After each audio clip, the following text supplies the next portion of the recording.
প্রিয় বন্ধুরা, আশা করি তোমরা সবাই ভালো আছো আর আমিও ভালো আছি। আর প্রতিদিনের মতো আজকেও আমার বন্ধুদের সাথে মজাদার একটা রেসিপি শেয়ার করতে চলে আসলাম। আজকে আমার বন্ধুদের সাথে শেয়ার করছি ইফতার স্পেশাল রেসিপি মজাদার নুডলস পাকোড়া।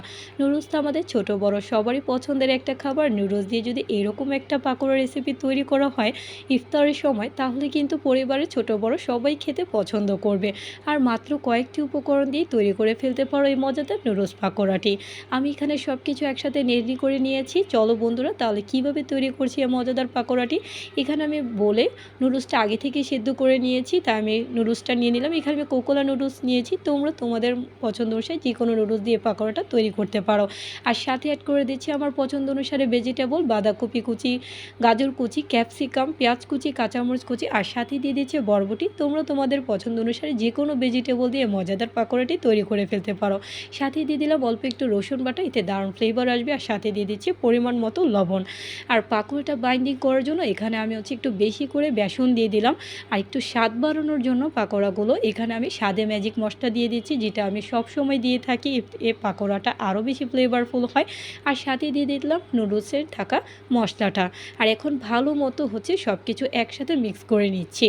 তোমরা চাইলে এখানে ডিমও অ্যাড করতে পারো, তবে আমি এখানে ডিমটা অ্যাড করছি না। তোমরা চাইলে চিকেনও অ্যাড করতে পারো যদি একটু বেশি ফ্লেভারফুল করতে চাও এই মজাদার পাকোড়া রেসিপিটি। আর এখানে মিশ্রণটা অলরেডি আমার মাখানো হয়ে গেল। আর এখন পাকোড়াগুলো আমি তেলে ভেজে নিচ্ছি। আর তেলটা আমি আগে থেকে গরম করে নিয়েছিলাম, কারণ তেলটা যত বেশি গরম হবে পাকোড়াটা তত বেশি লাল লাল হবে আর ক্রিস্পি হবে, খেতে কিন্তু দারুণ লাগবে।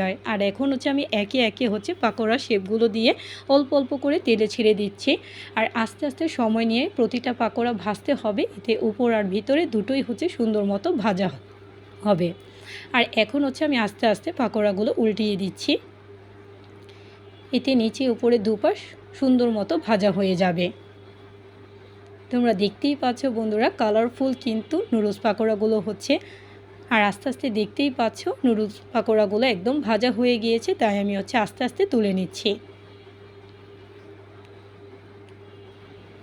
আশা করি আমার বন্ধুদের কাছে এই ভেজিটেবল উইথ নুডলস পাকোড়া রেসিপিটি আমার বন্ধুদের কাছে ভালো লেগেছে। তোমরা কিন্তু একবার হলো ইফতারের সময় বাসায় তৈরি করবে। আশা করি বন্ধুদের কাছে ভালো লাগবে। আর লাইক কমেন্ট শেয়ার করতে ভুলবে না। যারা যারা আমাকে সাপোর্ট করেছো অসংখ্য ধন্যবাদ। যারা এখনও সাপোর্ট করে ফেলো আমার নিত্য নতুন ভিডিও দেখার জন্য। আজকে এই পর্যন্তই। Thanks for watching my video. Allah Hafiz.